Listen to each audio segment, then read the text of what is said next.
Free ChatGPT, free chat GPT ব্যবহার diagram, করে chart, আপনারা এখন graph, table. Free slide, presentation, diagram, chart তৈরি করতে পারবেন।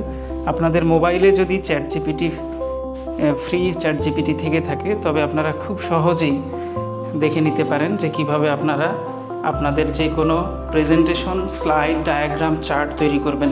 এবং এটি এখন খুব ভালো বাংলা বুঝে, আপনারা চাইলে বাংলায় কমান্ড দিয়েও ফ্রি চ্যাট জিপিটির মাধ্যমে চ্যাট ডায়াগ্রাম এবং চার্ট এবং প্রেজেন্টেশন এবং স্লাইড তৈরি করতে পারেন। ধন্যবাদ সবাইকে।